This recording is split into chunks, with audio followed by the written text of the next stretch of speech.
Hey everyone, I'm Megyn Kelly. Welcome to the Megyn Kelly Show. President Biden expected to address the nation tonight, a farewell address of sorts for what some are calling his zombie presidency. Is he there? You heard, I think it was Michael Brendan Doherty, was it? No, it was Jim Garrity, sorry, the other day saying he's a Pino, president in name only, at least has been for the past week, and we don't know for how long before that.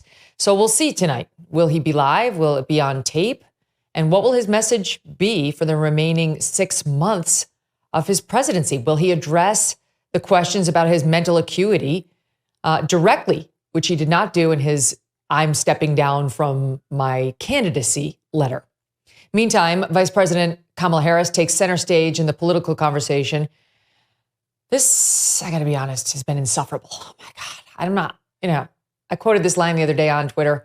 I could use it every day. It's Mr. Gloop from Willy Wonka, which you know is my cultural reference for everything. And he says, I can't take much more of this. That's me. That's all political reporters.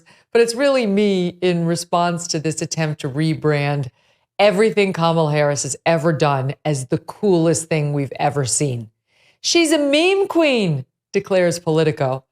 The sycophants in the press are working overtime to sell her to the public again as part of her rebrand. She's the fun wine aunt. She's not somebody who has a cackle. She's not laughing, Kamala. I just can't. I can't. So far, no interviews announced. That actually is kind of interesting. And right now, she's relying on others to do the work for her. The polls are raising some red flags, meantime, for Team Trump in the early days of the Harris candidacy. And that's where we will begin today, as we are joined by the guys from RealClearPolitics. Their website is a must-read destination, especially during election seasons, but really every day, all year round. Tom Bevan is the co-founder and president. Carl Cannon is Washington bureau chief, and Andrew Walworth is chief content officer. Together, they're also now the hosts of the RealClearPolitics Podcast, which you can listen to live on SiriusXM every day on the POTUS channel at 6 p.m. Eastern. Don't miss a moment. Subscribe to this show on YouTube and follow me on Insta, Facebook, and X. Let me tell you a story about a guy named Leo Grillo. Leo was on a road trip and came across a Doberman. This dog was severely underweight and clearly in trouble. Leo did what most of us might not have done. He rescued the dog. I don't know. I would have done it. You probably would have done it too. But Leo did it. He actually did it. And he named this dog Delta. Sadly, Delta was just one of so many animals that needed help. And this inspired Leo to start Delta Rescue. It's the largest no-kill, care-for-life animal sanctuary in the world. They've rescued thousands of dogs, cats, and horses from the wilderness, and they provide their animals with shelter, love, safety, and a real home. April marked 45 years since Leo rescued Delta. Delta Rescue relies solely on contributions to stay open. So if you would like caring for these animals to be part of your legacy, speak with your estate planner, because there are tax benefits here for you. You can grow your estate while letting your love for animals live well into the future. Check out the estate planning tab on their website to learn more and speak with your advisor. We say dogs are a man's best friend for a reason. You can help those who need it most. Visit deltarescue.org today to learn more. That's deltarescue.org.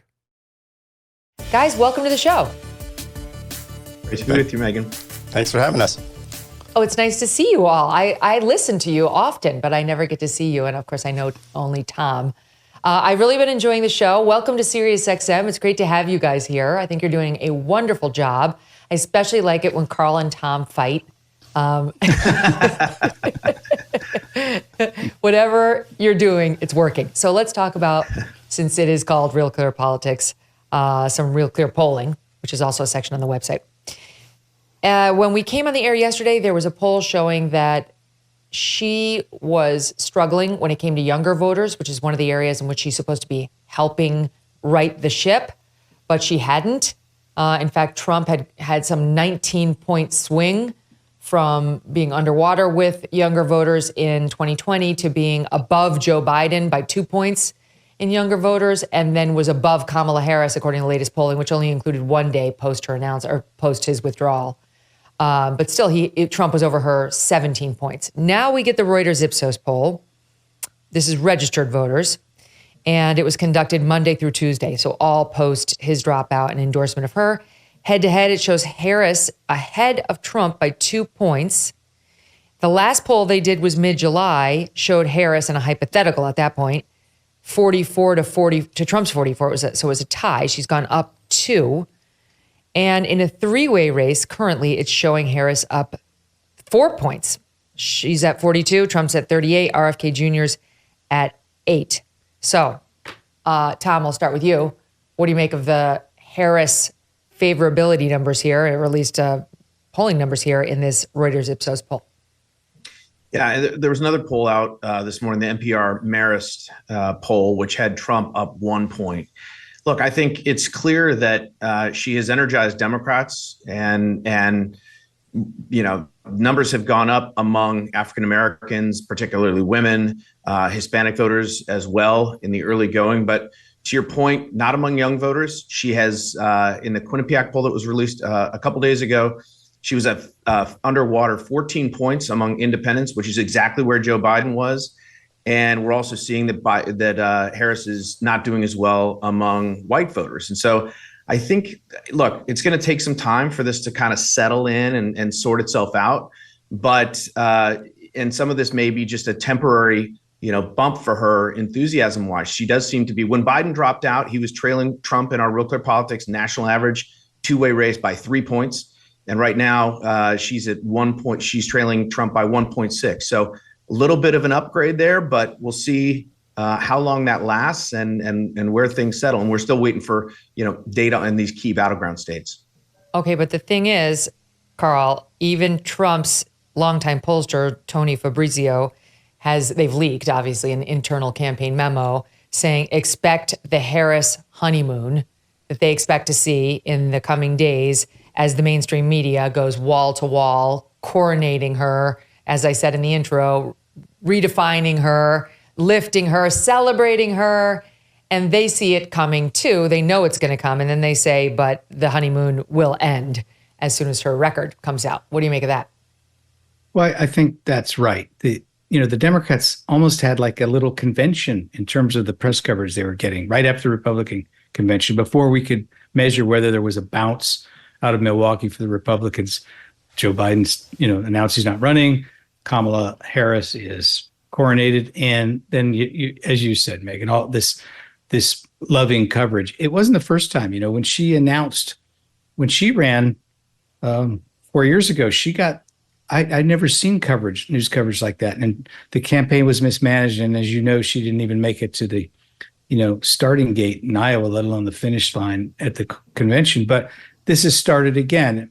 But the other thing is, if you think about it, there's despite this revisionist history that Joe Biden is the greatest president since George Washington or Lincoln, that the Democrats are saying, and that there were 4 groups of people. This guy, Biden, very low numbers for reelection, 40% job approval rating. So there were these 4 groups of Americans that didn't like the Biden administration. The first group is conservatives and Republicans and Trump supporters who just wouldn't like a Democratic president. The second group was people who were offended, swing voters mostly, independents. Joe Biden campaigned to be a unifying, figure, and instead he was very hyper-partisan, very divisive as president. And the third group of people are swing voters and independents who just thought their record on issues like immigration and inflation was abysmal. But there's a fourth group, and that group was, and those 3 groups are all going to still be critical of Kamala Harris. But there's a fourth group of voters who just thought Joe Biden was too old. And that's the answer. Harris is the answer to that question. And so I think a bump up on that issue alone, you got this guy out. He was too old to run. He's out. People were looking for who wanted to vote Democrat but couldn't support this guy. They can now go to Kamala Harris. Andrew, the numbers in terms of fundraising that they've pulled in over the past couple of days are pretty staggering. It was, as of yesterday, something like 81 million in donations to Harris. Now I saw the latest figure was up over 126 million, and just saw a report online that some 896,000 of those are from donors who had not donated anything yet this cycle. All of that is very good news for what had been a limping Democratic Party.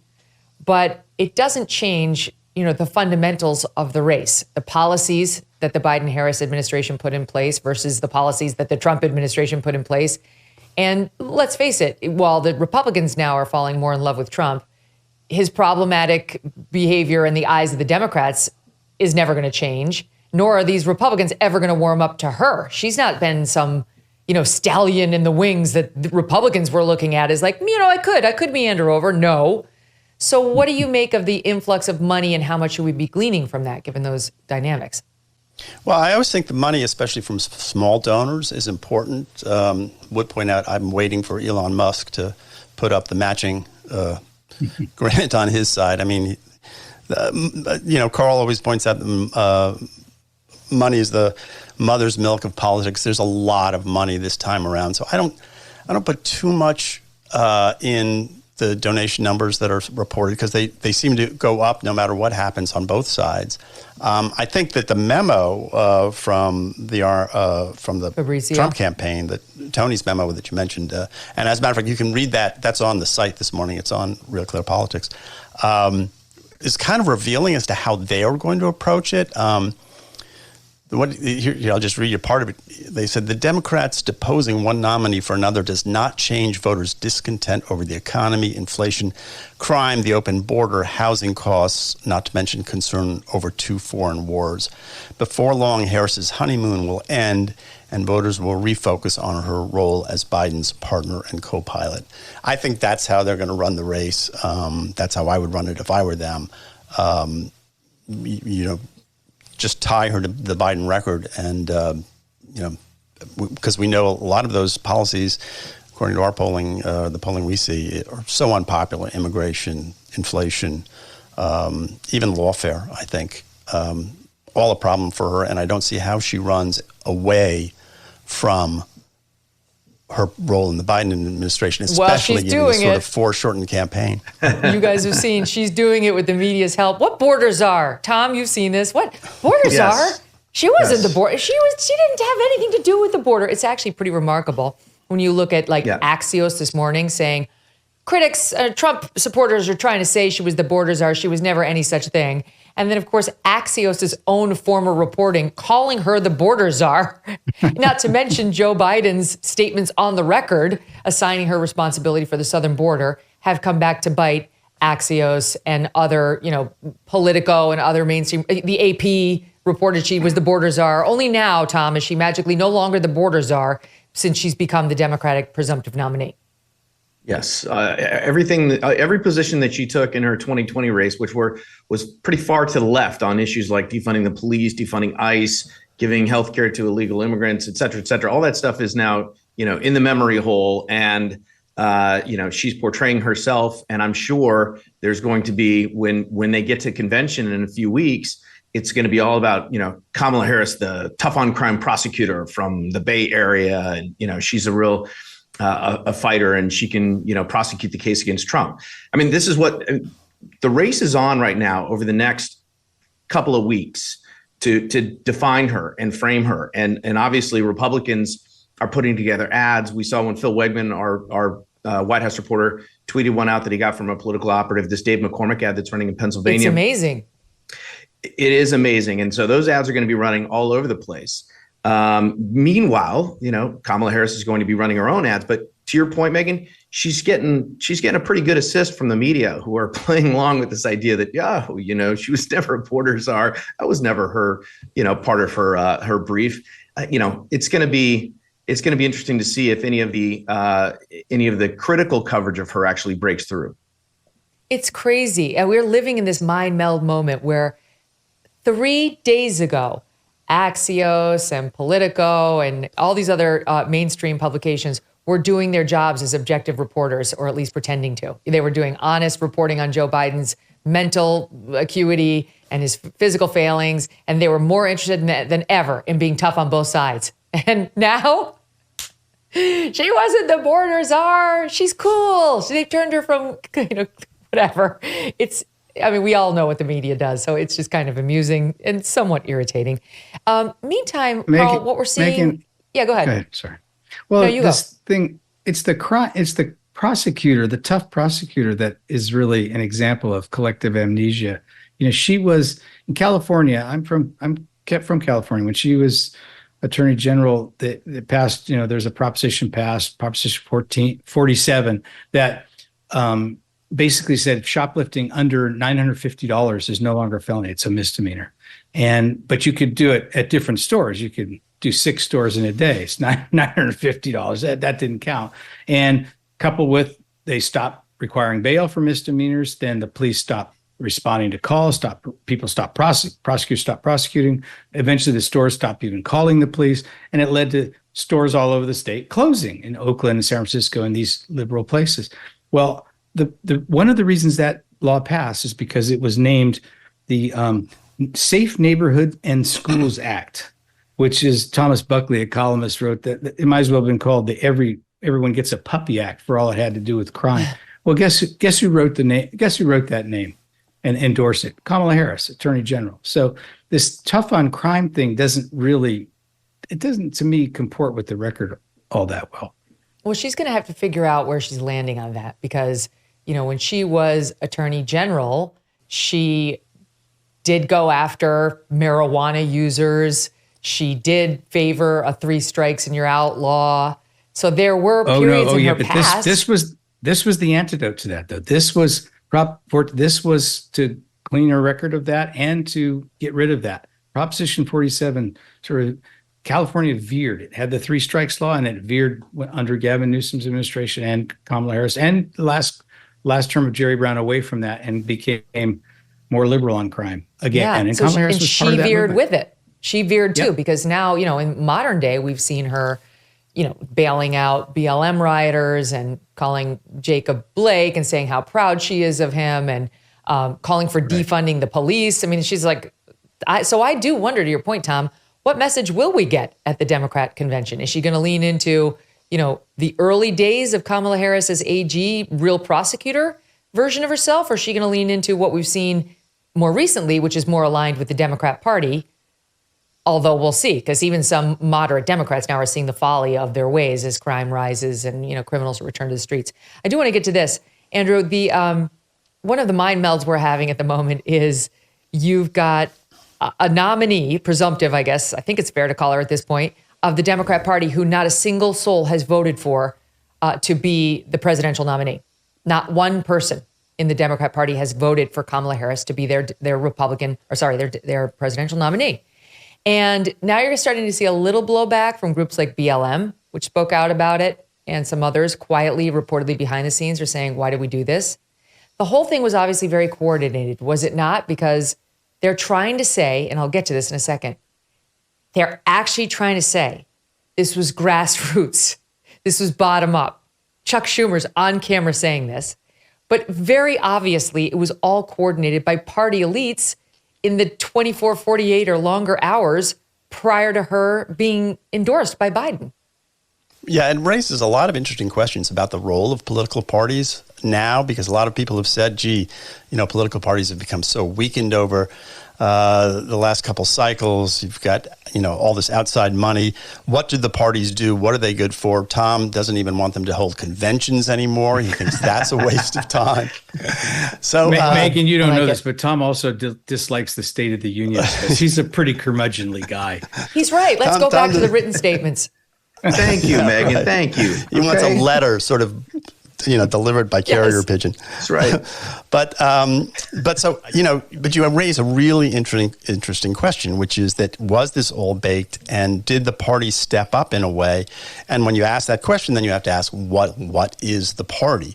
It certainly seems to me that all this work in advance of Biden resigning from the campaign, that all of this was worked out. And that Kamala Harris was, at the end of the day, the bet that they're making. Because, you have to see it 2 ways. One is if they don't put her in the chair immediately, do you end up with chaos, or do you end up with what I think the BLM folks are talking about, a sort of process that, strengthens her because it's a trial by fire. It's small d democracy, right?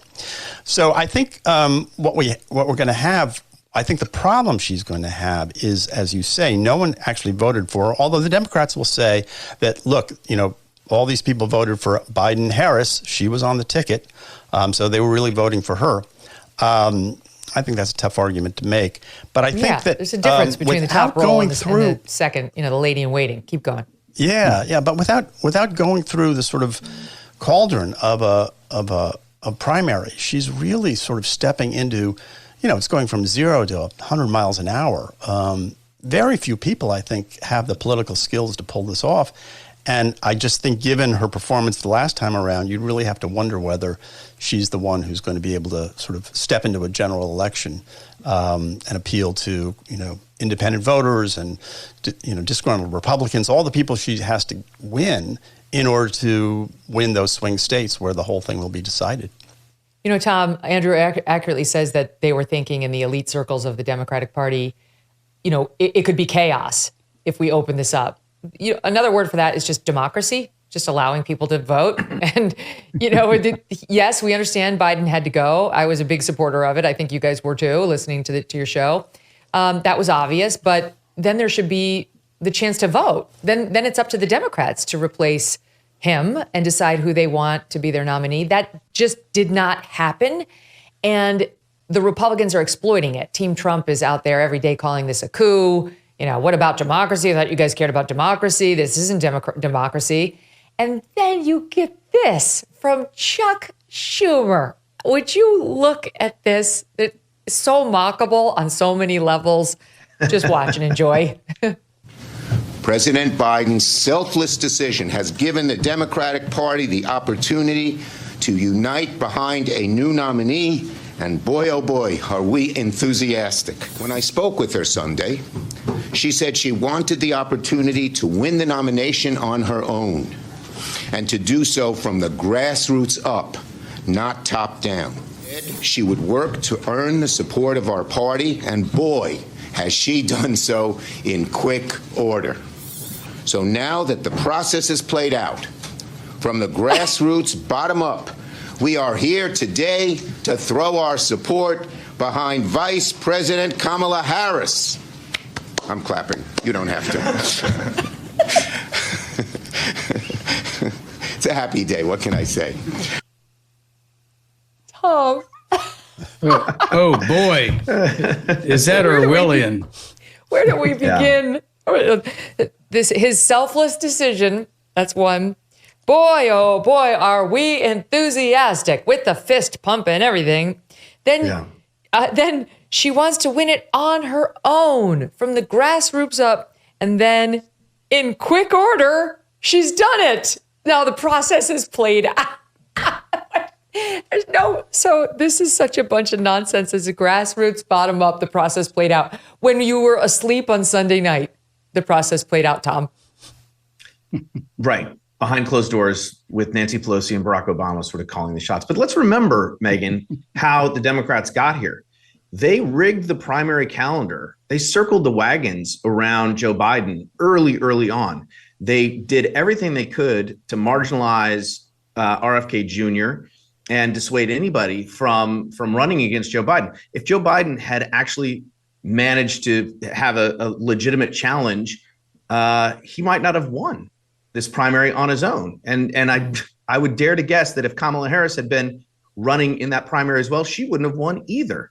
I mean, the Democrats, the data was clear. Plenty of folks, including plenty of Democrats, had concerns about Joe Biden's age and his mental acuity all throughout this process, even before it started. But the Democrats would have nothing of that, would hear nothing of that, and really set up the process so he was their only choice. I mean, Dean Phillips wasn't really a viable option.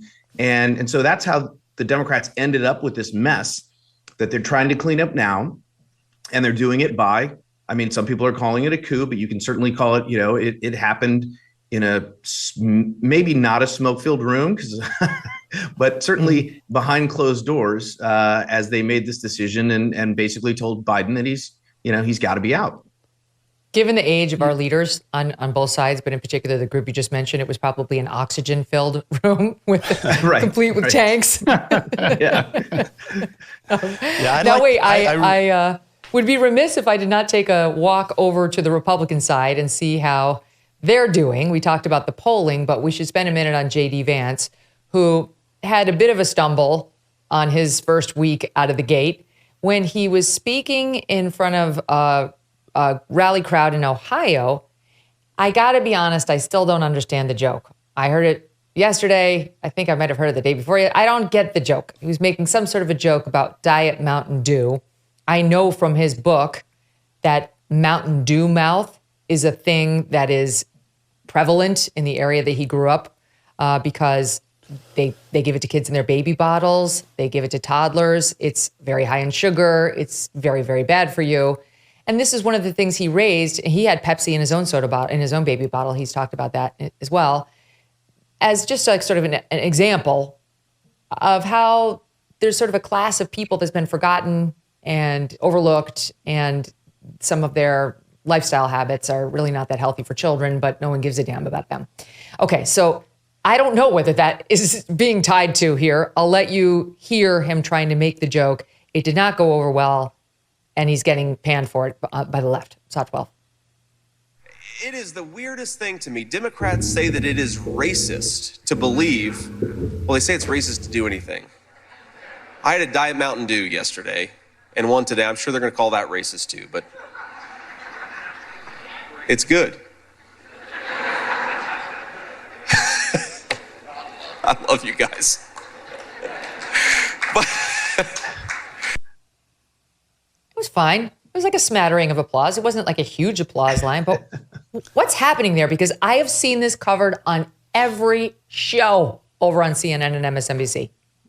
Megyn, Anyone? you're overthinking it. It's not nothing to do with Diet Mountain Dew or whatever. He's just saying anything he does, they'll call racist. And on Morning Joe today, he criticized Kamala Harris, and the commentators would say he's not only racist, but misogynist. And so basically what they're saying is you can't criticize her at all without being called these names. I think he was trying to nip that in the bud. It didn't work. But I have to tell you, I'm still trying to understand Donald Trump's Hannibal Lecter joke from the convention. So I didn't get it either. Behind. I mean, I got the joke. He wants to have you for dinner. I got that. Well, but I didn't understand what it was doing in the speech. Yeah. Exactly. Yeah. We took a weird turn. All right. So they're going to try to paint J.D. Vance as, Trump Jr. and just as racist and sexist and terrible as Trump. And the Republicans are sticking with the version of Kamala Harris that, she's made of herself, and that we saw represented even in the New York Times as prone to gaffes and mean, a bully when it comes to her staff. Virtually everybody who's ever worked for her has quit. So does any of this matter, right? Or is it going to wind up being immigration, inflation versus Trump and his colorful personality that viewers or that voters came to get a little sick of by the end of his first term? What do you guys make of that? Well, people don't remember this, but I always think about triangulation, which was what Dick Morris was talking about with the Clinton administration or Clinton campaign. I think it's going to come down to who can appeal to those voters in the middle who are still on the fence. There are only a few of them, but they're very important in the swing states. And I don't see right now any evidence on either side that either team is sort of thinking in those terms and willing to go after that. I think that the choice of J.D. Vance for vice president shows that Trump is going to stay in his lane. I think that Kamala Harris is going to have a lot of trouble trying to sort of move to the center, given not only who she is and her experience, but who she owes right now within the Democratic Party. So to answer your question, it probably will come down to those issues, but it really comes down to who will appeal to those voters in the center, those few voters that are left in those critical swing states. It's few. Now, wait, before you guys go, I would be remiss if I didn't ask you about Susan Crabtree, who's been just owning the reporting around the Secret Service failures and with respect to the Trump assassination attempt. And she was in a very public battle with the Secret Service spokesperson who was out there arguing with her on behalf of his now soon, resigned boss, Kim Cheadle. saying you're wrong. She was reporting that her sources in the Secret Service were saying Trump had asked for more security. It was denied. They said you're wrong on the record. Absolutely false. Mayorkas said it. Crabtree was receiving this from him, from Cheadle and the spokesperson. Now we know she was right. Now they've been forced to admit it. And I heard her on your show yesterday saying something even more remarkable, which I didn't hear anywhere else. I have been saying on this show that the biggest thing I want to know, I'm open to the DEI criticisms of the Secret Service. I get how the 5'6" woman did not look like the best choice to guard the 6'3" man. Even though she was brave and she put herself in front of him, there's a height differential. It's probably not the best choice. But what I've been saying on this show all along is what's most important is figure out who put that building outside the Secret Service perimeter. Who made the decision that that building the shooter was on did not deserve, frontline coverage by the Secret Service? Was that a man? Was that a woman? Was that an experience? Who was that? And Susan knows. She has the answer. Here's a clip from her on your podcast and SiriusXM show yesterday, SOT 16. The perimeter is a huge, glaring mistake. And from what I'm told, is a very young female Secret Service agent new to the Pittsburgh office with not that much experience is the person who is the site manager who is determining the perimeter of that event. That was a glaring mistake, as well as not putting somebody on that building to span it in any way. That's amazing. So it was a young, not just a female, that female's fine. We can do planning just as well as a man can, but young and inexperienced who made the call. And yet Kim Cheadle wouldn't reveal her name. You guys, that's a big report. Well, I woke up Sunday morning, the Washington Post had this lead story in their paper. Trump team asked for more security. Is first reported here at the Washington Post. And I thought, God, that's odd. Susan had that 5 days ago. I know this because I edited the story. They're so annoying. But I guess this is their way of saying, and you pointed out, Megyn, they denied it on the record, her reporting. So this wasn't a big secret. But I'm glad you gave credit to her because she's worked hard this week and broken all these stories. And this cascading series of security lapses at the Secret Service, it cost Kim Cheadle her job. My guess is that she won't be the last person to have to leave that agency. So is Susan, I guess she's got just deep sources within the Secret Service, but do you think at some point we're going to be hearing actual names? I realize there will be a public pile-on. I have some sympathy for that, but not much because, a man is dead and a presidential candidate was almost shot dead in front of our very eyes. So I do think we need names and there needs to be accountability. And it sounds like we're going to need to rely on Susan and maybe Dan Bongino to get us there. Well, when you say the buck stops with me, as this, Director Cheadle said, what does that mean? If you're not willing to take, it means you have to resign. What it means. There should be more resignations. There will be some firings. And Megyn, it heartened me a little bit. At that hearing on Monday, Jamie Raskin was just as tough on the Secret Service as Chairman Comer. I mean, the Democrats actually realize this is a problem for the whole country, not just one party. Okay, I'm going to let you go, but I'm going to ask you just quickly before you go. They do this over on our pals, the Editors Podcast. What would you put it at right now? Just quick, round the clock. The odds of President Trump beating Kamala Harris. How do you like it? At 1 through 10, what are the odds, Tom? 60-40. Carl? Megyn, I'm stuck because I'm stuck because I said in a meeting with me and Andy and Tom that Kamala Harris is the next president of the United States. So that's my story, and I guess I'm sticking with it. Wow. I go by the RCP betting odds, which we average on the site every day, and I think as of now, I think it's about a 33% chance for Kamala Harris and a 58% chance for Trump. And I don't know who makes up those other couple points, but I think that sounds about right to me. All right, 100 days to go and then some. Great to see you all. Come back again. Thanks, Megyn. Thanks. All the best.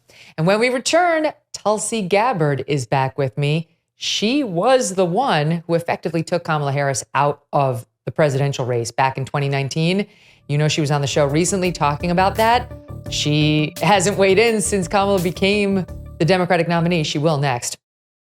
If you were not following the news, a massive hit to the US dollar just came in June when Saudi Arabia did not renew its 50-year petrodollar deal with the US. Since 1974, Saudi Arabia has sold oil exclusively in US dollars, and that was huge to America's global economic dominance. Now they want options other than the dollar. So ask yourself, if there's less demand for the dollar, what happens next? Look, it's reasons like this that Americans are looking at Birch Gold Group.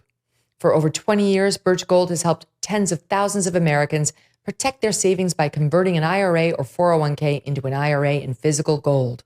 To learn more, text the word MK to 989898 and claim your free no-obligation info kit on gold. MK to the number 989898. Birch Gold has earned the trust of so many with their education-first approach. There are thousands of happy customers and many 5-star reviews. Consider protecting your savings with gold right now. MK to 989898 today.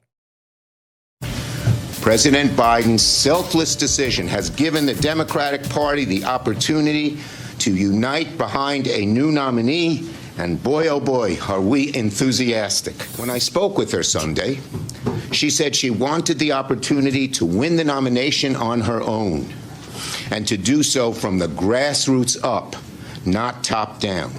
She would work to earn the support of our party, and boy, has she done so in quick order.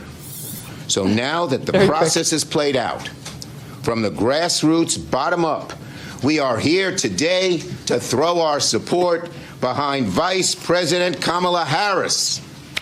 I'm clapping. You don't have to. It's a happy day. What can I say? And they didn't clap. And for the listening audience, while he's doing this bit, he's pumping his fist like, yay, we can do it. Both fists together, swing, swaying, bottom up, grassroots, just in case you didn't hear. Welcome back to the Megyn Kelly Show. Who better to talk about all of this with than my next guest, Tulsi Gabbard. She was a 2020 presidential candidate on the Dem side, and she is author of the book For Love of Country, Leave the Democrat Party Behind. So you know how things went over there. Tulsi, great to have you back, especially so soon. But why shouldn't we, given the monumental developments since you were last on? This was a grassroots, bottom-up, quote, process that was really given to the voters, just in case you weren't aware, definitely not top-down. True? Yeah, sure. If you buy what Chuck Schumer is selling, which I don't for a second. I was laughing as you played that clip, Megyn, because gosh, it's just so telling in so many ways, ending with him being the only guy clapping. In front of really like loyal Democrats and campaign operatives, nonetheless. Exactly. It really said it all about who's actually made the decision here. And it's not the rank and file Democrats. And we got to go all the way back to when the Democratic presidential primaries were supposed to occur. Stark contrast to when I ran in 2020. In that presidential primary where you actually had primaries, and there were a lot of different choices from voters to select from. How that pre-curation and pre-selection process occurred between the Democratic Party and the mainstream propaganda media back then is another topic for another conversation. But at least there were many names on the ballot, and voters had the opportunity to go and cast their vote for the candidate of their choosing. In this election now in 2024, many states didn't even have primaries. We actually had a few people who stepped up to run against Joe Biden in the primary election, and their names were not allowed to be on some ballots in these states. So to say that, first of all, there was even a democratic process to select Joe Biden to be the nominee is a pure lie. And that lie is continuing on now as they try to create this new narrative and this facade of how the Democratic Party is going to the grassroots from the bottom on up to select Kamala Harris as the nominee. None of that has happened. What are we at? It's Wednesday now. This announcement was just made that President Biden was not going to run on Sunday. Where was the bottom-up grassroots voices being heard and votes being cast now for Kamala Harris to be the new Democratic nominee? It's a lie. It hasn't happened. They have decided that she will be the nominee, but they're trying to pretend as though that this is a decision being made by the American people, or certainly Democratic primary voters, to try to bolster her position rather than seeing it for what it actually is, which is a coronation by the Democrat elite who've been calling the shots for Joe Biden, who's been a figurehead for the Democrat elite for the last 3.5 years. And now they see in Kamala Harris someone who will continue to be a figurehead and who will do whatever they tell her to do. That's exactly right. She's going to owe them. She's going to owe them big. It's right on brand, though, Tulsi, for the Democrat Party and what we've seen recently, where we've just been through years of them telling us not to believe our lying eyes when it came to Joe Biden's decline. And then when it was no longer, they were no longer capable of hiding it, and Kamala subs in, don't believe your lying eyes that this looked like a top-down effort. She was made the nominee by fiat. You guys really actually voted for it. This came from you, the grassroots. And I have to say, of all the ones to object, finally you see BLM coming out and saying, this is not okay. She's been placed in there. We object to this. We do not support her. And shouldn't there be at least the semblance of democracy here? I mean, this might be the first time I've agreed with the messaging coming out of that group. It is very telling again, and it's a continuation of two things. Number one is across the entire Biden-Harris administration, they have consistently shown that they believe if they say something, that it is somehow true. And number two, that we, the American people, are stupid enough to buy what they are saying and not pay attention to what they're doing. We've seen this dramatically with their open border policies. Over and over again for the last 3 years, President Biden, Kamala Harris, Secretary Mayorkas, over and over again telling the American people, the border is secure. The border is secure. There is no crisis at the border. Don't worry about this. There's nothing to see here, folks. And then all of a sudden, because they see voters are looking at what's actually happening, they're not buying their lie. President Biden does this last-minute political election year executive order to try to crack down on the border and actually acknowledge, well, actually, no, it wasn't secure, but it's the Republicans' fault and it's Trump's fault. It doesn't make sense in any way, shape, or form. They did the same thing with our economy. Bidenomics is working great. It's one of our greatest success stories. The economy is going to be great. The recession is not going to last very long. It's just a temporary thing. Don't worry about it. Nothing to see here. Meanwhile, everyday Americans are noticing that they can afford less and less every time you go to the grocery store, recognizing that our economy is not doing very well. Everything costs more now. And when are these prices going to fall? When is inflation going to go down in enough of a way that makes it so that people can not have to be so concerned about how to cover the basic expenses of everyday life? We're seeing the same thing happen here. I think this statement from Black Lives Matter is very telling because they're speaking the truth, first of all, but second of all, also that it shows that they expect Black voters to fall in behind Kamala Harris lockstep, once again playing the identity politics game, rather than actually looking at what are the issues that are of concern to African-American voters, to different demographics and constituencies across our country. They're not actually focused on solutions to the real challenges we face, once again focused on what they say and hoping we fall for the lie, and the optics of what they're presenting that are not reflective of the truth of the world and country that we live in today. So on the subject of the economy, I believe that this is one of the reasons Democrats are struggling so mightily. And I think it's, so far we've seen Harris as well. It's only been days, so take it with a grain of salt, with young people, because they're being directly affected. They can't get into the economy. They can't get anything close to a running start. They're dragging. They can't find jobs. I also happen to believe the over-the-top DEI messaging that these young people have grown up with and been immersed in high school and college has turned a lot of them on these Democrats. They don't want their skin color and their gender and their whatever shoved down their throats. But look at this report from CNN. I've got 2 sound bites here from this guy, Harry Enton, who watches the polls carefully for them. They're very interesting, Tulsi. We'll play the first one and then we'll go to the second. Watch. Joe Biden won voters under the age of 35 by 21 points. What do we see with Kamala Harris? Well, she's still ahead, but the margin here is significantly less than what we saw with Joe Biden back in 2020. She's up by just 9 points. You may make the argument that was better than Biden was doing before he got out, but compared to that Democratic baseline, where Democrats have historically in presidential elections, at least this century, been carrying that young vote by 20 or more percentage points, she is way down from that. Democrats say they're more motivated to turn out after Biden left the race. Well, we do see a significant portion of Democrats who say yes, 39%. The thing I was interested in was it disproportionately younger voters who said that they were more likely to turn out or more motivated to turn out. And what we see here is it's 42%. Not a big difference between 42 and 39%. So this idea, again, that the vice president has unique potential to dig in and get young voters to turn out, John, it's just not there in the numbers despite all the internet memes that are going around. They've only gotten a 3-point bump with young voters on enthusiasm since they announced her. Let me play the second one because this speaks more to party identification. And you and I both know you used to be a Democrat. I did too. Yeah. When you're young, that's when the Democrat Party is kind of usually most appealing. Not necessarily right now. Look at this. I want to look at party identification again. Voters under the age of 35. Go back to 2020. This is the Pew Research study. This is one of the best studies that we have. And look at that. 56% of young voters said that, in fact, they were Democrats. They identified as Democrat or lean Democratic. You look down at 2024, it's 49%. Look at the Republican jump from 39 to 49%. So when we say that Harris is doing worse than Biden, it's not that she's uniquely bad. It's rather she's fighting uphill. She's trying to fight against a wave that is going against the Democrats among young voters. And Harris may be unique in some ways. Maybe she does slightly better than the generic Democrat, but not all that much.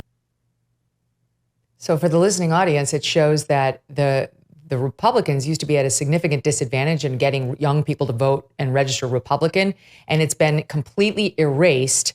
And Democrats have gone from having 49% of the young voters registered as Democrat to just 30. They've lost 10 percentage points off their share. So you explain that one to me, Tulsi, because that's a problem for them.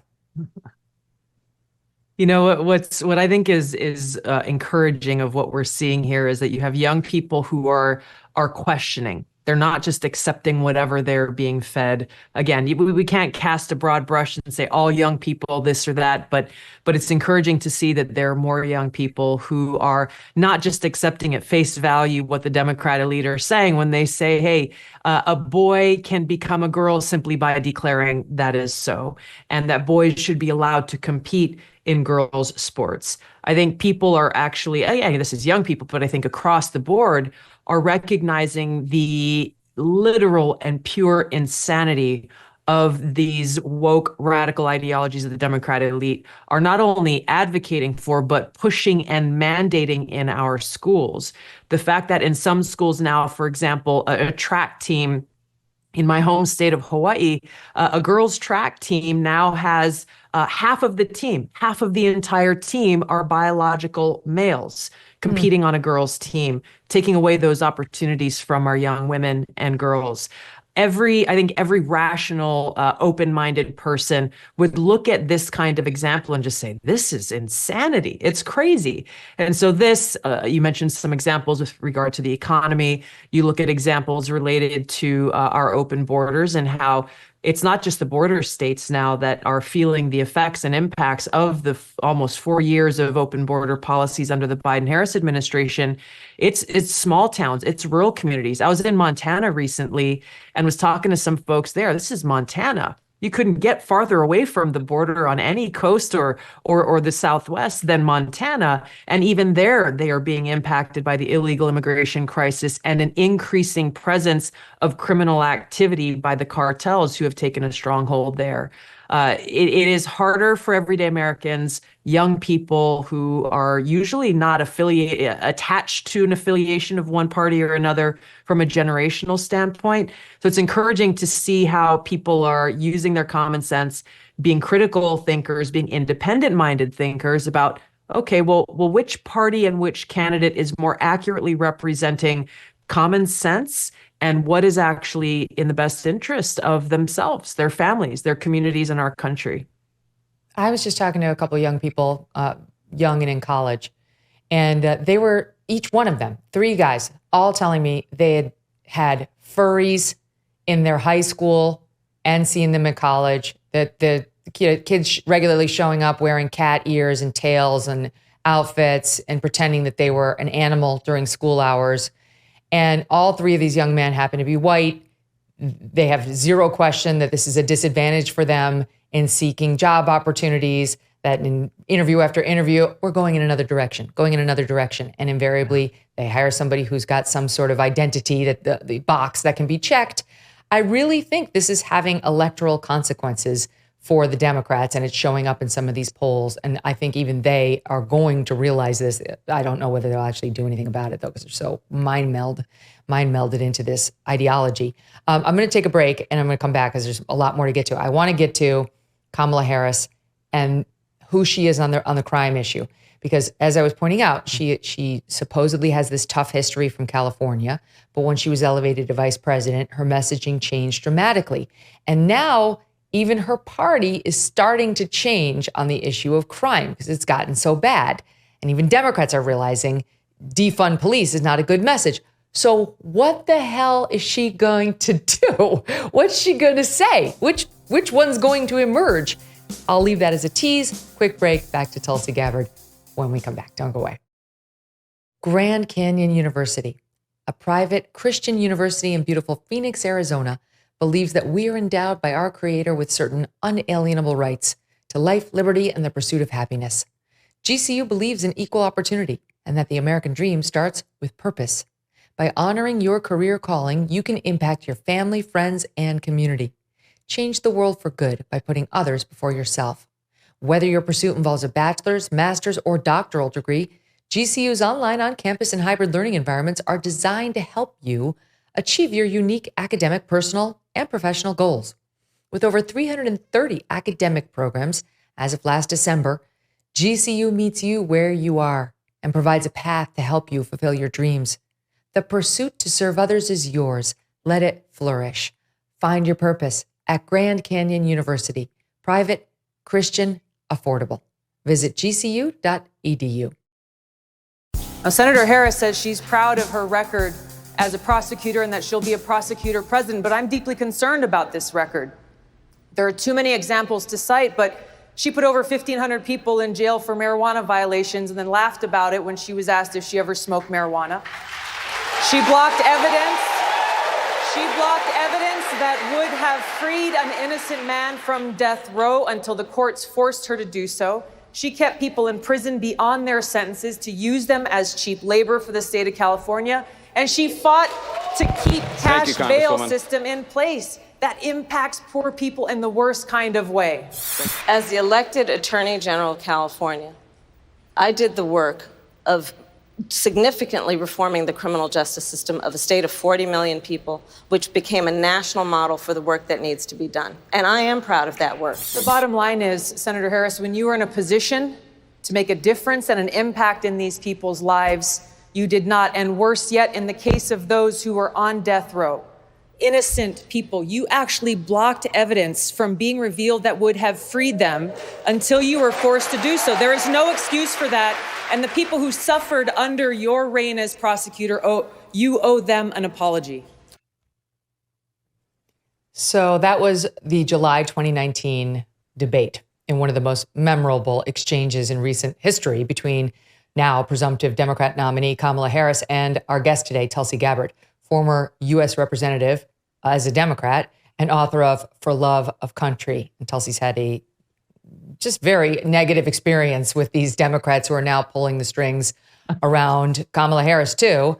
But, you know, we went back, even though we're friends, and we fact checked everything you said, 100% accurate. There isn't one word of that was off. And it was pretty telling that she didn't deny it. She just tried to pivot to, I'm proud of my record. And so now she really is at a crossroads here because she's got to figure out whether she wants to be no, cash bail is a good thing, Kamala Harris, or no, we don't like cash bail because it hurts minorities, Kamala Harris, and whether she's going to be we want to prosecute marijuana users, Kamala Harris, or the one who admitted to smoking marijuana for recreation purposes on a show, right? Like, she's tried to reinvent herself so many times, and now the cultural winds have shifted such that I think she's going to be a little twisted on which way to land. What do you think? First, I think it's important to look at how was it possible? You said that was July 2019. Kamala Harris, I think, announced her candidacy in January of 2019. How was it possible that I was the first candidate running for president at that time, and really the first person, even when you count the mainstream media, to actually call her out and question her very simply, as you pointed out, question her on her record that she said she was proud of as Attorney General. This is important to point out because it's a sign of what we should expect here for the next 3.5 months in this election, that the media is going to continue to push out fluff stories about her. They are not going to seriously and honestly examine her record. They're going to treat her with kid gloves, and even worse yet, create this new false narrative about who Kamala Harris is and to try to reshape her record. So we should be very clear-eyed about that, because as you said, what I found there, as you and your researchers probably found, it wasn't very hard to look at her record and what she's claiming to be proud of. Second of all, there's far more to look at than I had in the 60 seconds on that debate stage to bring up. Just a few. Defunding the police. I have no doubt she will say with a straight face she did not support defunding the police, but the fact is that she did. She may have called it reimagining law enforcement, but in reality, what she was advocating for, even as vice president, was to take funding away from our law enforcement and divert it elsewhere. And this has come, we've seen in cities that have actually implemented this policy and what a failure it has been and how it has made our communities in this country far less safe and increased crimes, violent crimes, and so forth, literally because they have defunded the police. You look back during her time as Attorney General, she promoted charging parents with a misdemeanor for truancy if their kids missed more than 10% of days in school. Well, this and she passed this into law, and it negatively impacted so many families who, for one reason or another, maybe they had pulled their kids out and were homeschooling them, or maybe a family member got sick and they weren't able to take their kids to school for a whole number of reasons. She turned parents into criminals, charging them with misdemeanors that could result in up to a year in jail, hauling single moms out of their homes in handcuffs. This is the kind of top cop prosecutor that Kamala Harris is proud of being. We look at her time as a member of the Judiciary Committee in the U.S. Senate, where she was dismissing Article 6 of the Constitution that says there shall be no religious test. When she questioned Boucher, who was nominated by President Trump to become a judge, accusing him of being unqualified to be a judge simply because of his Catholic faith, and he was a member of the Knights of Columbus, accusing him of being part of some nefarious group, and in fact, implementing a religious test in defiance of the Constitution. There are a lot of other examples that we can give, but again, this is why it's so important that we point out her actual record. And when you have someone who doesn't believe in the rule of law, as we've seen with the Biden-Harris administration's lawfare that's been taking place, politicizing our public institutions, the Department of Justice and Judiciary and law enforcement to go after their political opponents, foremost of which is Donald Trump, but also including peaceful pro-life protesters and others who dare to challenge their agenda and their position. She wants to be the top cop and the prosecutor president, as she has claimed. We should be very concerned about that because she doesn't respect the Constitution. She is not willing to uphold the oath that she took to support and defend the Constitution. And so the lawfare that we've seen under the Biden-Harris administration, we can only assume would only get worse as she seeks to exercise her muscle in that respect. There has to be a reckoning with her record as Attorney General, as U.S. Senator, and as Vice President. And I believe that most Americans, when presented with the truth, as you pointed out in that moment in the debate, will realize how dangerous she would be if she's to be given these levers of power to abuse. Mm-hmm. I mean, this is in addition to wanting Medicare for all and to eliminate our private insurance plans, wanting to eliminate the filibuster so that she can pass the Green New Deal and take away airplanes and cars and cows. This is actually stuff she's on the record with, not to mention her abortion policies. But here she is back in June of 2020, wanting to appease a riled up Democratic base in the wake of the George Floyd situation, being pretty clear about how she felt about cops on the street. Look at this. It is outdated and is actually wrong and backward to think that more police officers will create more safety.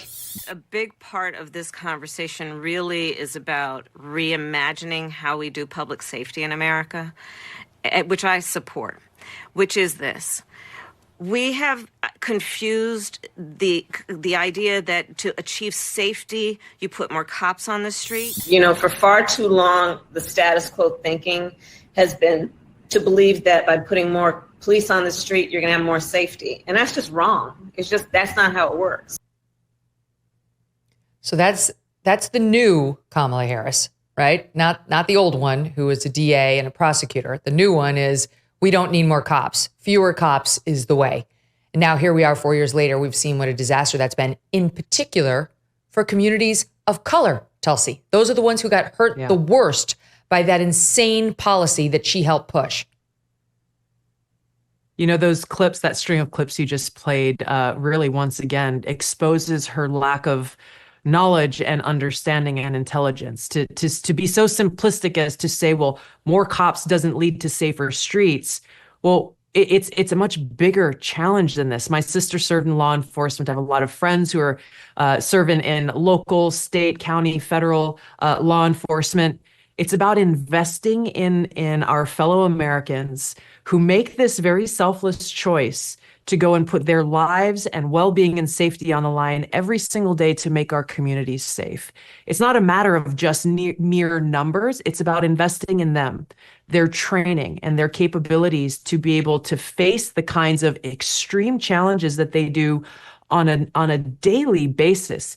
It's about making sure that we have systems in place to be able to support them as they deal with these very traumatic situations, and make it so that they are in a position to be most successful, building those relationships with our communities, investing in local police officers who are serving their local communities, and making it so that they and their families have that safety and security of knowing that they're cared for. It's taking this holistic approach to this challenge that we've been dealing with law enforcement and increasingly more dangerous streets, equipping them with what they need in order to accomplish the reason why so many people become law enforcement in the first place, which is to serve and to protect. That is what we should be focusing on. She's got a record time and time again of demonizing the cops. No matter the situation, she's against the police. When Jussie Smollett came up with his nonsense story and said he was attacked and that anybody saying he wasn't was a liar, she sided with him. She came out and said this about him. One of the kindest, most gentle human beings I know. I'm praying for his quick recovery. This was an attempted modern day lynching. No one should have to fear for their life because of their sexuality or color of their skin. We must confront this hate. Again, not directly involving the police, but there was a race thing, and that's underlying these attacks on cops. Then came Jacob Blake, who attacked cops. He went after cops with a knife, and rather than waiting for the facts, and by the way, you could see the cops were under threat in the videos that first came out if you were just open-minded, she piled on the cops there. And here's what she said in August of 2020, SOT 29. We also see pain, hurt, and destruction in the aftermath of yet another black man shot by police. Jacob Blake shot 7 times in the back in broad daylight in front of his 3 young sons. It's sickening to watch. It's all too familiar. And it must end. But he is fighting for his life, and he shouldn't have to be. My heart goes out to the Blake family as they endure an ordeal that is tragically common in our country. Tragically common with those terrible cops. And just to put a point on it, this is the same woman who was bailing out BLM protesters, raising money to bail them out, rioters. Here was Jacob Blake, the person she said specifically, not in that clip, she was proud of him. She's out there condemning the cops. It's all too common, for these racist cops to shoot a black man who's unarmed and not a threat. Here was Jacob Blake after the fact giving an interview on Good Morning America. I realized I had dropped my knife. I had a little pocket knife. So I picked it up after I got off of him because they tased me and I fell on top of him. With an open knife in hand that Blake says fell out of his pocket, he walks around the front of the vehicle towards the driver's side door. What are you thinking at that point? I'm not really worried. I'm walking away from them, so it's not like they're gonna shoot me. I shouldn't have picked it up. Right. She never apologized to the cops involved in the Jacob Blake situation. She never owned up to her lies about Jussie Smollett. She's anti-cop now because that's what serves her best politically. We shouldn't be surprised to hear how that story changes here in the next few months as she recognizes how much of our country truly values all that our law enforcement do every day. I think this is going to be one issue of many where, like what happened on the 2020 campaign, she will come up with whatever she feels she needs to say in order to try to win this election in November. I think even back in 2020, it got to a point where her changing message and narrative really occurred like from Monday to Tuesday. You're not talking about a years-long shift in her belief and position on a specific issue. Her positions on many of the issues that we've talked about today flip-flop so many times within the course of a week. Even the New York Times and the Washington Post were forced to call her out for this, saying that, well, we don't actually even know what Kamala Harris is advocating for. This is very likely going to continue to happen here, and we need to call her out for it every time because her record speaks for itself. Mm-hmm. Meanwhile, the underlying left wing, obviously, far left progressive California native is going to take a beating on actual policies. I made reference to outside of law enforcement, some of the far left things she's pushed. This is coming up already. And this ad, our first panel mentioned it. We have it. It's out of Pennsylvania, where the Senate candidate McCormick is running this against Bob Casey, who is the Democrat. Democrat is Casey. Dave McCormick is the Republican. Casey's a 3-term incumbent. And it's a Senate race there. Casey's ahead by 6 points out there. It's easier when you're the incumbent, but he just endorsed Kamala Harris. And Pennsylvania, of course, is ground zero in this presidential contest as well. So we're watching the Senate, or we're watching the presidential contest. And take a look at this ad, which is already generating a lot of attention online.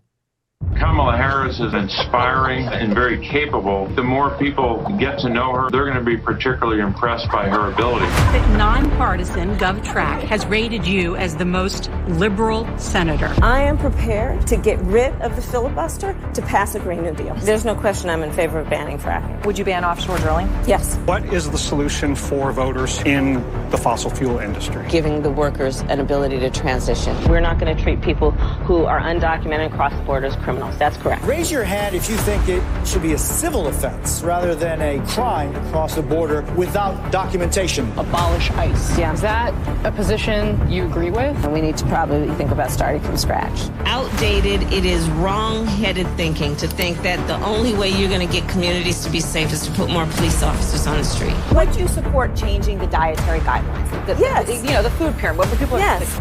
To reduce red meat specifically. Yes. People who are convicted in prison, like the Boston Marathon bomber, on death row, people who are convicted of sexual assault, they should be able to vote? I think we should have that conversation. We have to have a buyback program, and I support a mandatory buyback program. So for people out there who like their insurance, they don't get to keep it? Let's eliminate all of that. Let's move on. I'm opposed to any policy that would deny any human being public health, period. The more people get to know her, they're going to be particularly impressed by her ability. I mean, that is just devastating. Those are her actual positions. Those are her actual words. That's a very compelling montage of Kamala Harris, the real Kamala Harris that people should be paying attention to. These same policies that she's talking about in that montage of ads are exactly what we've seen, quite frankly, reflected in the Biden-Harris administration of the last 3.5 years. As hard as she tries to perhaps run away from some of these positions that she has very clearly taken for years in the past and that have been shown through and reflected in the Biden-Harris administration, the most important thing is for voters to not fall for it. I think that's a very powerful ad that represents who Kamala Harris is, and frankly represents the positions of the Democrat elite, the power elite, who have been pulling the strings and calling the shots throughout this administration, and what their goals and objectives are.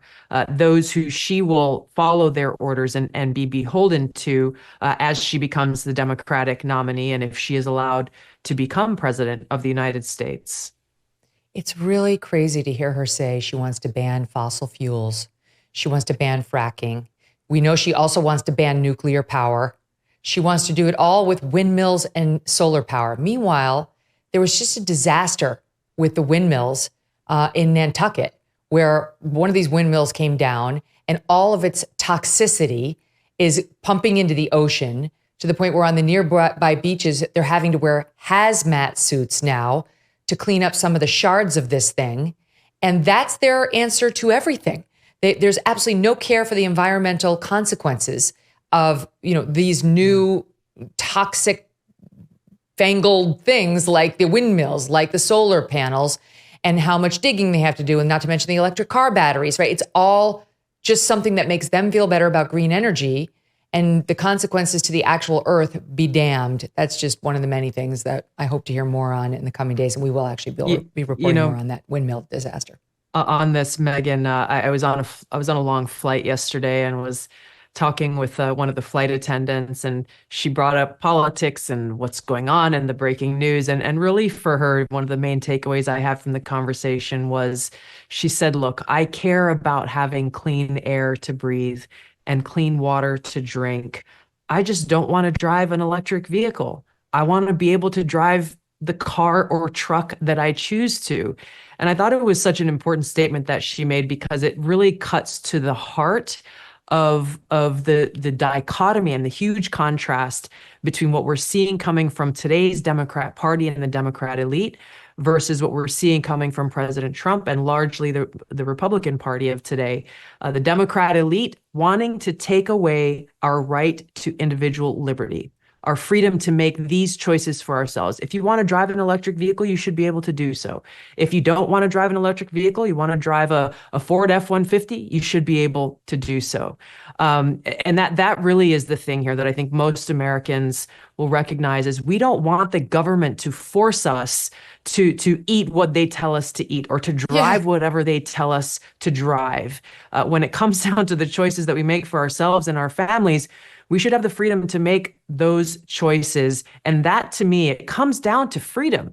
It comes down to liberty, and one of very limited government, going back to what our founders envisioned for us at a federal level, decentralization, valuing our individual liberty and freedom of choice, versus the Democrats who believe in big brother, big government. They know what is better for us than we do for ourselves. And so they will take away our right to make those individual choices. And that is what is most dangerous about what today's Democrat Party and Kamala Harris represent and what their goals and objectives are. That poor flight attendant is not only going to lose her car of choice, she's going to lose her job if Kamala Harris has her way, because that Green New Deal will be the end of the airline industry. Tulsi, thank you so much. It's always great to see you. Thank you, Megyn. Likewise. Up next, Michael Knowles is back with me, and there is a lot to get to with him. We're going to take a deep dive into some massive cultural developments. Did you hear what Elon Musk said in an interview with Jordan Peterson? Plus why they're attacking J.D. Vance for an interview he gave to Tucker. Stand by. Some Americans enjoy using their credit cards because it can be a hassle-free and secure way to pay. But our sponsor, the American Payments Coalition, says that some DC politicians want to change all that with the Durbin-Marshall credit card bill. They say this bill lets corporate megastores pick how your credit card is processed, which allows them to use untested payment networks that could jeopardize your data security and rewards. They say corporate megastores will make more money and you will wind up paying the price. Find out more at guardyourcard.com and consider telling Congress to guard your card while you're there, too. Who is more desperate to coronate Vice President Kamala Harris, the Democrat elite or the sycophantic media? So many examples to choose from, and I'm so happy to be joined by my friend Michael Knowles, host of the Daily Wire's Michael Knowles Show. I don't even know where to begin. I'm so annoyed by this whole discussion. My team keeps saying, MK, you've got to go there. It's everywhere. So I am going to appease my team because I love them. They're trying to rebrand all of our awkwardness, we touched on it yesterday, as something called brat. No one really understands what that is. Here is the most awkward discussion on CNN where Jamie Gangel tries to explain it. Part of the fun is just watching her do that. Watch. Kamala Harris appears to be leaning into this. The singer Charlie XCX tweeted last night, Kamala is brat. And this is in reference to her album. It's called Brat. Kamala has branded her Kamala HQ Twitter page with the same aesthetic. And for those who are not in the know the way I am, that is a cool thing. It has a color. Chartreuse is the color. And Kamala Harris has adopted that for whatever social media page that is. But I have brought some notes because I knew you would want a definition. Okay, here we go. Charlie XCX, who I do know, quote, brat, you're just that girl who is a little messy and likes to party and maybe says some dumb things sometimes, end quote. So is the idea that we're all kind of brat and Vice President Harris is brat? I don't know if you're brat. I think you aspire to be brat. Right. Okay? You don't just become brat. Oh, okay. You have to try. You can work at it. I will aspire to be brat. Michael Knowles, my head hurts. I don't get it. I don't like it. And I don't believe in it. Megyn, I can clear it up for you. Kamala is not brat, though I understand why some people think that she is. I had not heard the term used in this way until about 5 minutes ago. I also had never heard of Charlie XCX until about 5 minutes ago. No one had, except for the man that I knew I had to call to resolve this mystery, and that is my homosexual former video editor. I said, if anyone's going to know about this, he will. So I called him as I was waiting to come on your show, and I said, you need to tell me everything about Charlie XCX and Brat. And he gave me a beautiful explanation. He's quite a fan of this singer. But he said emphatically that Kamala is not Brat. And here's why.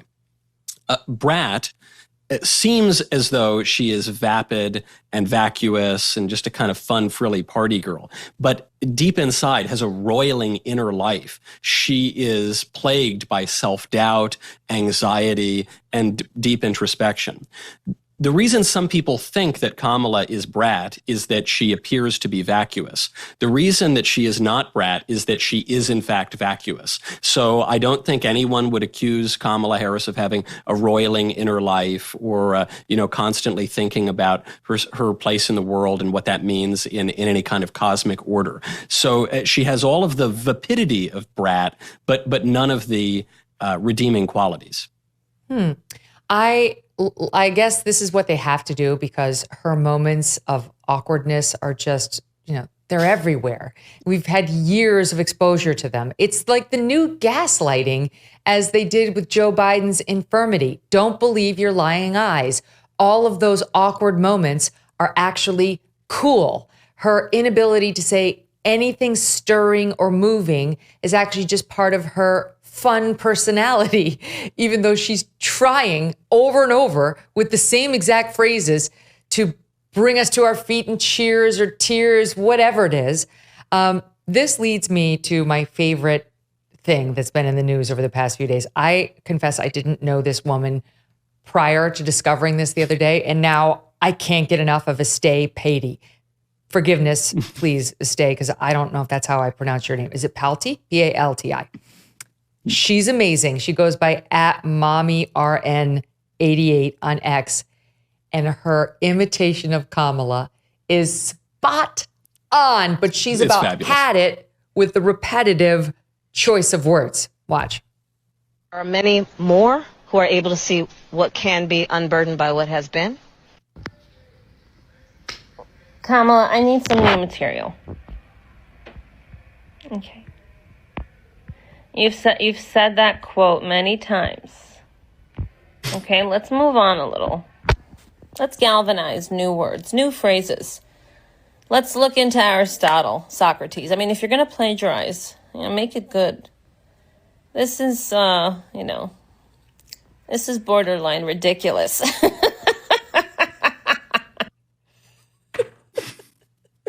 Wow. It's spot on. She's so good. That's an accurate portrayal of the actual Kamala Harris, not brat.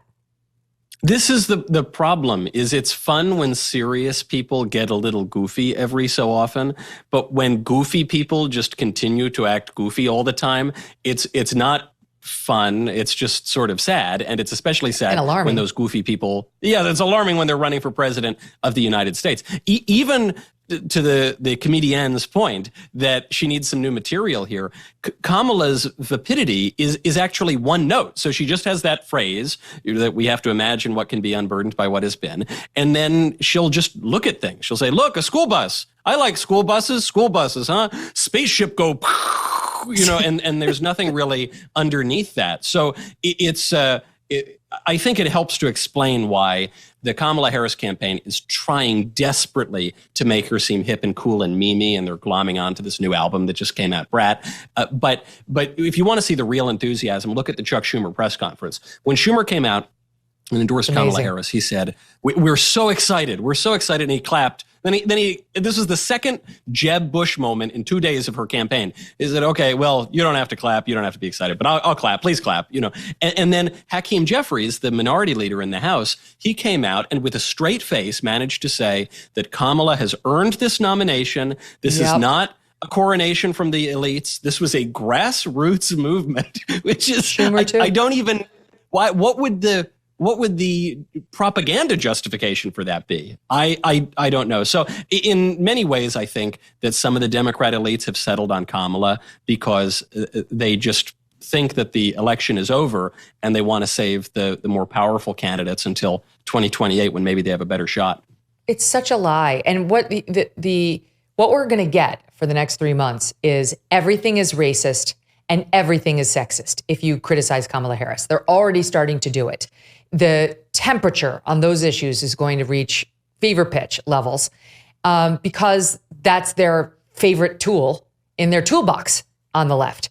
Already, they're saying it's sexist to talk about the fact that she slept her way into San Francisco politics with Willie Brown. That's not sexist. We'd be saying that if a man did it as well.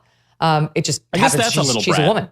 In fairness. Yeah. Maybe that's brat. No, I mean, so that's a sexist attack on her. No, it isn't. That if you wouldn't do it for a man, let's go back and look at all of the attacks on Trump's sexual past and behaviors. They were all there too, not just the alleged sexual harassment and assault that he got accused of, but his sexual background was discussed a lot when he was first running. In any event, there's that. Then there's the race. And what I've noticed in my time as a political journalist is when this gets into the ecosphere, it raises the attacks on everyone. It's not just going to be somebody who takes direct aim at Kamala Harris. It's going to be anybody in right-wing media or just fair media, any American out there who has an opinion of Kamala Harris that's not favorable. It's going to get attributed to her race. And there was a small example of this just this morning on Fox and Friends, where Brian Kilmeade was doing a totally appropriate segment on the fact that she's skipping Benjamin Netanyahu's address to Congress today, where she's expected to be, to go meet with her college sorority. Okay? This is not a serious person, but it's actually part of the soft boycott that's going on of Netanyahu in Congress in any event. So he was talking about that. And here we have the soundbite. Here's what he said.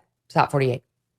She will not show up for the prime minister's joint session of Congress today. She'd rather address in the summer a sorority, a college sorority, like she can't get out of that. So that's her decision, and that's her decision to back. Now, his detractors and her supporters are accusing him of calling her colored, a colored sorority. What he said was a college sorority. That's clearly what he said. Brian Kilmeade's been on the air for 20 plus years. If he were going to refer to black politicians as colored, it would have happened prior to now. We had a black president for 8 years. He didn't store it up for this moment in 2024 when he could unleash it on Kamala Harris. Absolutely no benefit of the doubt for him. And even more nasty are people like Claire McCaskill, who decided to look at Lawrence Jones, who's on the set, he's a black man, with Brian and shame him. This man said nothing after she was called colored. And to his credit, Lawrence got out there saying to her and others like her making the same point, I'm the black man. You're so damn dishonest. He said college, but that's all you have. You know the bullshit that you advocate for only brings death, poverty, and destruction to our black communities. You're welcome on the show anytime to debate it, me and you. That wasn't in response to Claire. That was in response to another person. But you know what? Here's the thing. Like Claire McCaskill, a white woman, shaming a black man for not getting offended at her mishearing, intentional, I would submit, of what Brian Kilmeade actually said. It's so gross and dishonest. And here's Jamel Hill, too, just for kicks. Nobody on the panel flinched when he said it. Fox News doesn't reach new lows because remaining in the gutter is their standard. And then there was Eugene Daniels, who reports for is Politico, who also piled on, what? Politico, yeah. But to his credit, sort of, followed up with, I spoke to Fox and plan on speaking to Brian when he's off air. They've made clear to me, he said college, not colored. The audio's garbled, but I'm going to take Brian and his team at their word. Eugene, that's what you should have done at first. What histories has Brian Kilmeade had of saying something like that, right? That's disgusting. And they all do it for political purposes and ideological too. This is what they think of white men, Fox News, and right-leaners in America in general. Of course. And it seems intentional to me because the words college and colored don't even have the same vowel sound. It's col and cull. Those are different sounds. And you can clearly hear, even though the audio is a little garbled from Brian on Fox, he clearly says col, as in college, not cull, as in colored. But I'll go further. Why would it be such a huge deal if Brian said that? Brian would not say that. Brian has not said anything like that. But if I just listen to the way that the left talks about race, I am told that we must refer to people of color. We have to refer to Kamala Harris as a woman of color. In fact, we were told by Joe Biden that she was selected for her job because she is a woman of color. So we're told by the left we have to use this phrase of color, but if we say the phrase colored, which is semantically identical, you're basically the grand cyclops of the Ku Klux Klan. The whole thing, beginning to end, is so deeply disingenuous that I think we just laugh at them and ignore them. And I think that's what most Americans are doing. It's ridiculous. He didn't say it. He hasn't said it, and they need to really get a grip. It's just offensive. Okay, the media, while I'm on it. The pile-on J.D. Vance is also underway. As they coronate Kamala, the pile-on J.D. is underway. They're very, very upset about an interview he had with Tucker Carlson years ago when Tucker was on Fox. Very upset about this reference he made, and I'll play it. I'm going to play a CNN SOT anchored by this moron Casey Hunt, who's a repeat violator of being a moron. She's the one who was like, you will not criticize Jake Tapper on my air. My colleagues, you cannot say anything bad about them before the debate. She's lost. She's in hysteric. So here she is in Act 2, and she'll toss to the JD SOT. So it's embedded in what I'm about to play you. Listen. This recently resurfaced video of Republican vice presidential candidate J.D. Vance. It has restirred an uproar and is raising questions about how sexism will play into the campaign now that Kamala Harris is leading the Democratic ticket. This was Vance speaking to Fox News in 2021. We're effectively run in this country via the Democrats, via our corporate oligarchs, by a bunch of childless cat ladies who are miserable at their own lives and the choices that they've made, and so they want to make the rest of the country miserable too. And it's just a basic fact. You look at Kamala Harris, Pete Buttigieg, AOC, the entire future of the Democrats is controlled by people without children.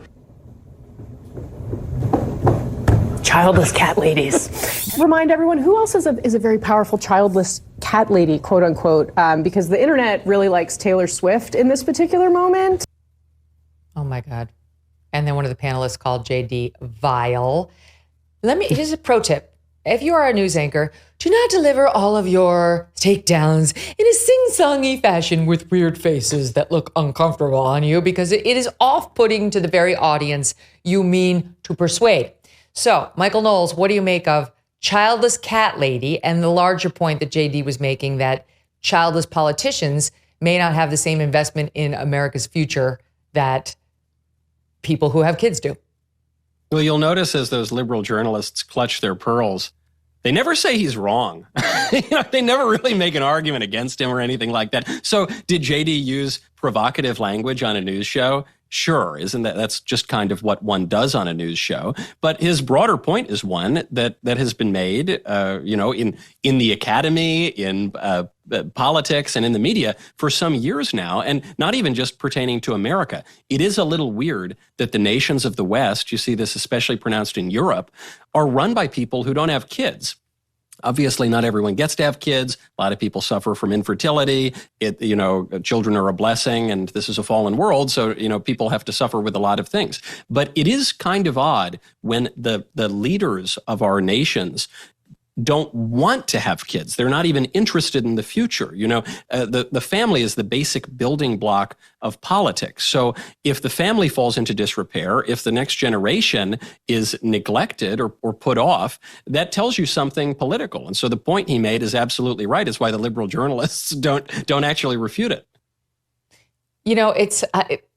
I guarantee you that if JD Vance actually encounters a childless cat lady out on the campaign trail, he will have as much empathy for her and understanding of her life as he would for anybody. It is obviously I don't know how to say if it's a joke, but it's loose language to describe a category of person who is constantly harping on us all about our SUVs and our gas stoves and all the other decisions we make in our life, while she tries to tell us, all of those are terrible choices because her choices to save the world are the right ones, and we need to have the full, fulfilling life she has, as opposed to ours that we've chosen through children and so on. This is a caricature of some leftists that's based, on fact. We've seen some of these people. That's what he's trying to say. But of course, everything's going to be filtered through he's a sexist, but Kilmeade's a racist, JD's a sexist, all the right is bad. And I guarantee you it's going to get turned up to a 10 now because she's a black woman running for president.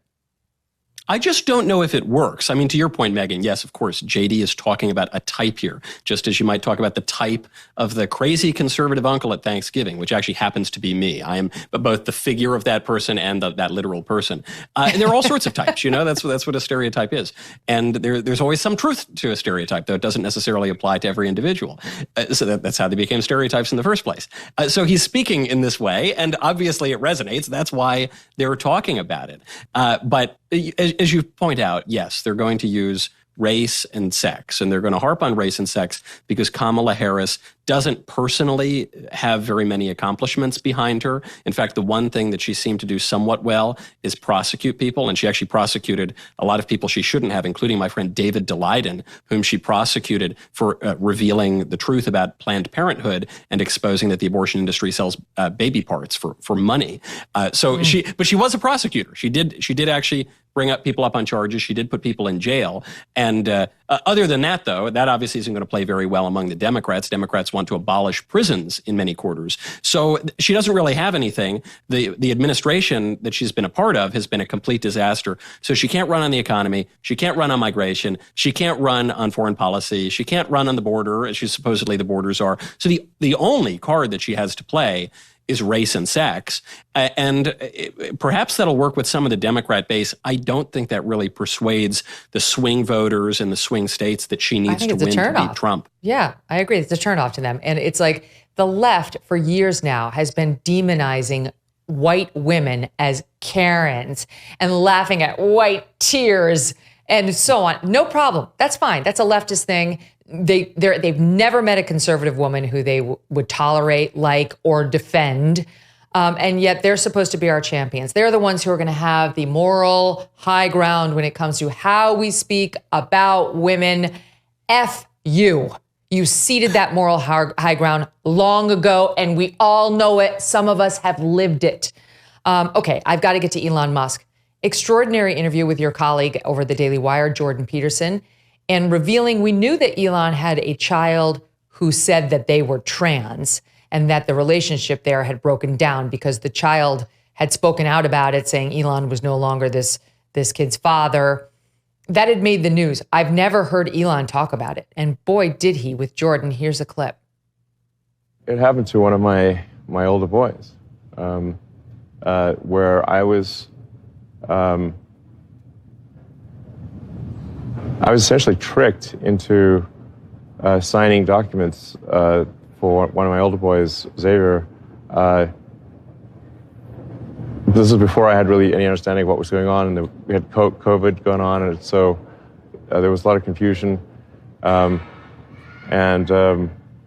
was told, Xavier might commit suicide if he did. That was a lie right from the outset. Incredibly evil, and I agree with you that people that have been promoting this should go to prison. It wasn't explained to me that puberty blockers are actually just sterilization drugs.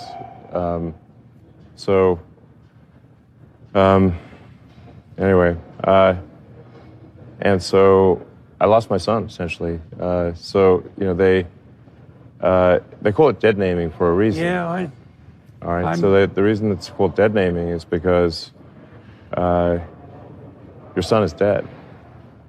So my son Xavier is dead, killed by the woke mind virus. I'm sorry to hear that. So I vowed to destroy the woke mind virus after that. It's dark, Michael, but it's exactly right. And I hate to be flip about it, but one wonders, is there a reason that happened to the richest man in the world, or one of them, so that he could help save other children? In Providence, if you're a religious person, you believe that all of history is turned ultimately toward God's ends, even as we try to screw them up as best we can. So, that's a bit of a consolation, but, it's a small consolation to Elon. Your heart just breaks for him listening to this story, and he's hit on something which I think is really important to the transgender ideology. I've mentioned it for some years now, but it's eluded a lot of people, which is that the transgender transition is a religious ritual, an irreligious ritual, I guess, and it's a kind of ritual suicide. This is why you refer to your old self as dead, as a dead name. It's a kind of a ceremony of rebirth into some new Gnostic identity. And it's terribly harmful because it's not in accord with reality, and it brings with it all sorts of false theories about the relation of the body and the soul and who the person is and our role in creation. And it smuggles all of that in, but the way that the radical left has smuggled it in is under the guise of following the science or, following the best advice of medical professionals. Well, you hear Elon say there, they lied to me. They lied. They gave my kid these drugs that are essentially sterilization drugs. And to use the kid's own words, they killed my son. And so then he uses another phrase there, the woke mind virus. And it's a popular phrase. I think it was coined by my friend Gad Saad. And it's Love Gad. Got a bit of I love the guy. It's got a great bit of currency, this phrase. But sometimes it's a little hard to define. Well, to me, it's simple enough to define, which is the woke mind virus is just the logical conclusion of liberalism. If you make your politics all about the individual will, the self, maximizing individual autonomy, I can be whatever I want to be, even if biology says otherwise, even if everyone says otherwise, well, then the final conclusion of that is I, a man, can really become a woman. I can kill myself. I can kill my true identity and become some new thing. That's the logical conclusion of political liberalism. And so a lot of people who might have called themselves liberals, I think Elon would have called himself a liberal. A lot of people would say I'm a classical liberal or a libertarian or a center liberal or something like that. They're now seeing the logical conclusion of these premises, of this ideology. And so some people want to walk it back 3 years or 5 years. Let's just go back to 2014 before we were sterilizing kids and sending them down this awful path, which is involved with anxiety and depression and often suicidality. Well, you can't really just unwind it back that far. Something has led us to this point where otherwise intelligent, sensible people are saying it's okay to sterilize a kid and pretend that a little boy is a little girl.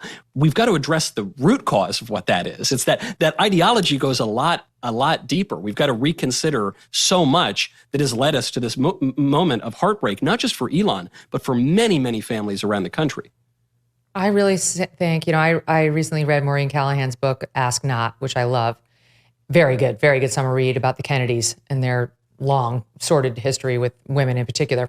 And it talks about how they had one of their children lobotomized. She was slow and they didn't like it and they had her lobotomized. And I think that era of medicine is akin to what we're seeing right now with children, where we are chopping up healthy body parts like they did when they lobotomized people, otherwise healthy people, in the name of what now today? Politics, political correctness. And Kamala Harris is in favor of it. Kamala Harris wants it to continue. Your kid, my kids, all of our kids, that if they decide, in the midst of a depression, that they want to chop off a body part, that should be their decision and we shouldn't interfere. That's it. That's I'm going to steal the last word on it, but that's among this woman's many problems. Michael Knowles, got to go. Thank you. Great to be with you. Thank you, Megyn. We're back tomorrow with James Woods, the actor. Can't wait to talk to him.